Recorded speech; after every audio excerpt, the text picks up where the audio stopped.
Welcome to How a Life Unfolds, a presentation exploring two foundational theories of career development, Donald Super's lifespan, life-space approach, and Linda Gottfredson's theory of circumscription and compromise. Together, these frameworks will help you understand not just what careers look like at a single moment, but how they develop across a lifetime and how options get shaped long before a client ever walks through your door.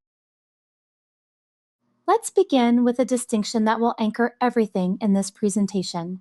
Matching theories, like Holland's Ryesack model, which you explored in a previous module, give us a snapshot. They capture a client's interests, aptitudes, and options at one particular moment. That snapshot is useful, but it is also necessarily incomplete. Developmental theories offer something different. They follow the whole river. They track how a career unfolds across an entire life, accounting for the context in which choices are made, the interruptions that occur along the way, and the structural forces that shape direction long before deliberate decision-making begins. When you hold both a snapshot and a river view, you can serve your clients more fully. A client who appears off track in a snapshot may simply be midstream, navigating real constraints that a skilled counselor needs to see and name. That is precisely what developmental theory equips you to do. Before we move into the content, let me be direct about what you will be able to do when this presentation is complete. By the end of this module, you will be able to apply both Super's lifespan and life-space approach and Gottfredson's circumscription and compromise framework across the lifespan. That means understanding how career development unfolds over time and within social contexts, and applying that understanding to real cases. This learning objective aligns with COCREP 2024 Standard 3.1, and it sits at the apply level of Bloom's taxonomy. You are not simply being asked to recall these theories. You are being asked to use them. That distinction matters because later this week at your Theory to Case stations, you will do exactly that, using today's content as the conceptual foundation for your small group work. Here is where we are headed. This presentation moves through two frameworks in sequence. First, we will explore Donald Super's lifespan life-space approach, the whole arc of career development across 5 stages, and the many roles we hold simultaneously at any point in life. Second, we will examine Linda Gottfredson's theory of circumscription and compromise, how career options narrow during childhood through messages about gender, prestige, and social class, long before a person ever sits down to make a deliberate career decision.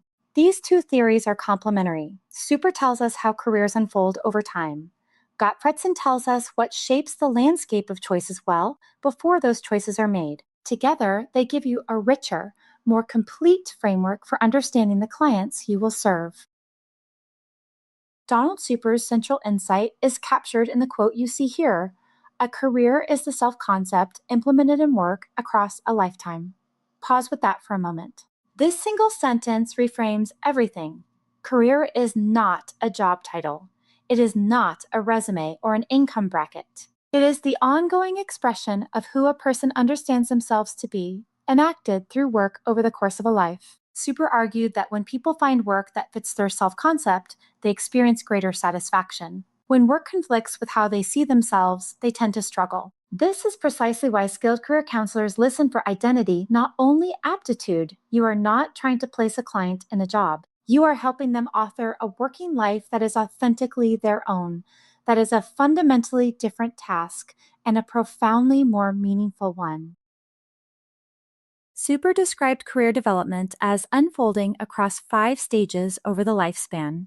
Let us walk through each one. Growth spans birth to approximately age 14, curiosity, fantasy, and the early formation of self-concept through play and exploration. Exploration covers roughly ages 15 to 24, trying on roles, narrowing options, and making first tentative career choices through education and part-time work. Establishment runs from about ages 25 to 44, settling into a field, building competence, and advancing within a chosen path. Maintenance spans 45 to 64, holding position, updating skills, and renewing engagement.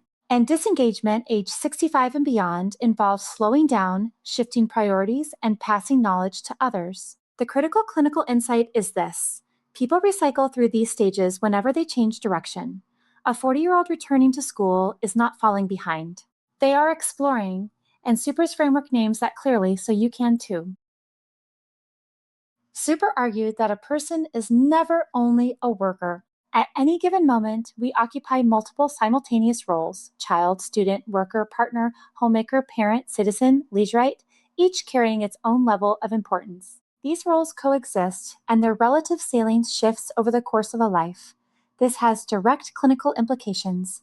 When a client tells you they feel stuck in their career, they may actually be describing a collision between their worker role and another role that currently carries far more meaning: caregiving, community leadership, family. Honoring non worker roles is not a detour from good career counseling. It is culturally responsive practice. For many clients, particularly those from collectivist or indigenous cultural backgrounds, caregiving, community, and spiritual roles carry more significance than paid employment. That reality belongs in the counseling room. Super's Life Career Rainbow visualizes how the importance of each life role shifts across the lifespan. Each role is a band that swells when central and thins when less prominent. In early childhood, the child and student roles dominate. During young adulthood, the student role remains high, while the worker role begins to grow. In middle adulthood, worker, partner, and parent roles often peak simultaneously, and it is frequently during this period that clients feel most overwhelmed by competing demands. From 45 to 64, caregiving shifts while citizen and leisureite roles often expand. In later life, the worker role thins while family and community roles take on renewed salience. The rainbow is never static. Every major life event, a new child, a health crisis, a cultural transition, shifts the configuration. Counselors who attend to the full rainbow rather than the worker band alone see the whole person. Super originally used the term career maturity to describe readiness to make developmentally appropriate career choices at each stage. The concept carried an implicit assumption of a single correct timeline, the idea that a person can be on track or behind. Contemporary scholars have reframed this as career adaptability, and the shift matters. Career adaptability removes the normative timeline and focuses instead on the attitudes, competencies, and behaviors that allow individuals to navigate transitions whenever they occur and whatever form they take. Think of this slide as a bridge forward. Later in the course, you will explore Civicus's career construction theory, which develops adaptability in much greater depth. For now, hold the core idea. What we are looking for is not adherence to a predetermined schedule, but genuine capacity to engage with transitions as they arise. This slide offers one of the most important reframes Super's work gives us. Interrupted exploration is still exploration. When you sit with a client who started and stopped school, shifted fields, or paused their career to provide care for a family member, resist the impulse to pathologize that history. Those pauses and pivots are not evidence of failure. They are developmentally coherent responses to real-world constraints. Your role as a counselor is threefold. Name where the client currently is in the developmental process, validate what has already occurred, including the nonlinear parts, and support the next step forward. When a client hears that they are mid-process rather than behind, something shifts in how they relate to their own story. That reframe can open possibilities that shame keeps closed. Super gives you the language to offer it with confidence. Now we turn to Linda Gottfredson, whose work begins with a counterintuitive and important insight. Children fence in their options long before they ever choose. While Super focuses on how careers unfold across a lifetime, Gottfredson asks a prior question: how does the landscape of available choices get shaped before deliberate decision-making even begins? Her answer is both clarifying and sobering. The most consequential career decisions are not made in adulthood. They are made in childhood, quietly, through the absorption of social messages about gender, prestige, and social class. By the time a client sits across from you, entire sectors of the occupational world have already been mentally ruled out. These are not rejections that followed careful deliberation. They are invisible eliminations, careers that never made the list because the client absorbed very early that those options were not meant for someone like them. Gottfredson's theory explains precisely how that process unfolds. Gottfredson identified 4 sequential stages through which children progressively narrow the occupations they consider acceptable, a process she called circumscription. Stage 1, size and power, ages 3 to 5 children learn that work belongs to adults. A first broad boundary. Stage 2, sex roles, ages 6 to 8 darks. Children begin ruling out work they perceive as wrong for their gender, absorbing these associations from family, media, and peers, often without any explicit instruction. Stage 3, social evaluation, ages 9 to 13.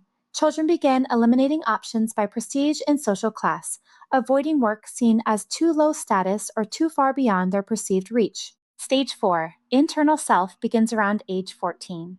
Within the zone that remains after earlier filtering, adolescents finally begin refining choices based on personal interests, values, and abilities. The critical clinical point. These boundaries form through ordinary, cumulative experiences, not through a single dramatic event. Once formed, rejected zones are rarely revisited without intentional intervention. As counselors, we are often that intervention. Gottfredson proposed that each of us carries an internal cognitive map of the occupational world, organized along two dimensions: prestige, high to low, and gender type, masculine to feminine. Within this map, each person develops a zone of acceptable alternatives, the space where they will seriously consider options. What falls inside is weighed. What falls outside is not rejected, it is simply invisible, never registering as a possibility at all. The zone is established early through circumscription. The clinical implication is direct. When counselors rely only on interest inventories, they may be working within a pre-edited menu without knowing it. The inventory captures what a client currently finds appealing, but the full range of possibilities was never on the table. Understanding this shifts the questions you ask and expands what becomes possible in the counseling relationship. When real-world barriers make ideal options inaccessible, clients compromise, moving away from their most preferred choices. Gottfredson identified a predictable order in which career values are surrendered under pressure. Interests yield first. Personal passion and fit are the first things sacrificed. A client accepts what is available, setting aside what genuinely appeals to them, often without consciously registering that loss. From the inside, it simply feels like being realistic. Prestige yields next. When interests are already compromised, clients begin settling for lower status work than they originally aspired to. Sex type is protected longest. Gender-typed expectations prove the most resilient under pressure, reflecting how deeply those early circumscription boundaries are internalized. A client may appear content, but underneath that surface, important dimensions of what they actually wanted may have been quietly surrendered. Gottfredson's framework gives you the lens to see that and the language to name it. Here is why this matters for your clinical practice. The insight on this slide is worth sitting with. By the time a client takes an interest inventory, the menu has already been edited. Standard career assessments are useful tools. But Gottfredson's theory reveals that the full range of occupational possibilities was never in front of the client to begin with. When you administer a career interest inventory, you are measuring preferences within a space that has already been circumscribed, often significantly. As a counselor, your critical questions are not only what fits, they are also what was ruled out, by whom, under what conditions, and at what age. Surfacing those early, invisible boundaries, the careers that never made the list, is one of the most powerful acts of career counseling practice. It is not about telling clients what they should want. It is about opening the door to a fuller version of what they are allowed to want. That is meaningful, and in many cases, it is transformative. Let us bring both frameworks together through Elena Skye, the case character you will work with at this week's stations. Through Super's lens, Elena's trajectory makes immediate sense. Her exploration was interrupted, not absent. Life events paused her career development. Her current caregiving and community roles are highly salient, reflecting a meaningful life space even when the worker role is less central. Super's framework recognizes this as developmentally coherent.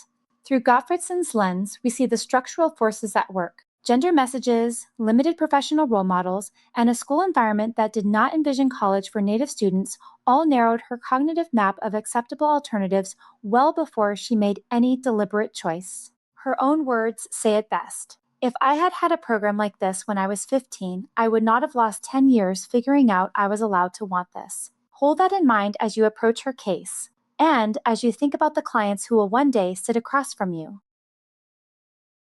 Now let me walk you through how this content connects to your work this week. You will rotate through theory to case stations for Holland, Super, and Gottfredson. At the Super station, place your case character in a developmental stage and map their active life roles. Where does the worker role fall relative to the others? At the Gottfredson station, trace how the character's options narrowed across the 4 circumscription stages, what was compromised, and in what order. Build the chart collaboratively. You may capture it as a drawing, a table, or a narrated summary, whatever serves your group's thinking. And do not skip step 4, naming the limits. Where does each theory fall short? What does it miss about this client's culture and story? That critical lens is not optional. It is what distinguishes competent theory application from thoughtful, ethical practice. As we close, consider what you now have that you did not have before this presentation. You have the conceptual tools to follow a client's development across the whole river, tracking how their career unfolded over time, which roles held meaning at each stage, and how structural forces quietly narrowed their options long before any deliberate choice was made. This is what developmental theory gives you that matching theory alone cannot. Super gives you a lifespan arc. Gottfredson gives you a structural explanation for why the menu looks the way it does. Together, they give you a more complete, more honest, and more clinically useful picture of any client's career story. Coming next, a critical and culturally sustaining examination of these very theories, examining whose experience they were built on, whose they were not, and how to use them responsibly with the full range of clients you will serve. I look forward to continuing that conversation with you. These are the primary references for today's content. Super's foundational 1980 and 1990 articles document the evolution of his theoretical framework and are essential reading for understanding how his ideas developed over time. Gottfredson's 1981 article and her 2002 chapter provide the full theoretical grounding for circumscription, compromise, and self-creation. Hartung and colleagues offer a useful synthesis of child vocational development research, and Tang's 2019 textbook provides an accessible, multicultural review of both frameworks that I encourage you to consult as you continue building your theoretical foundation.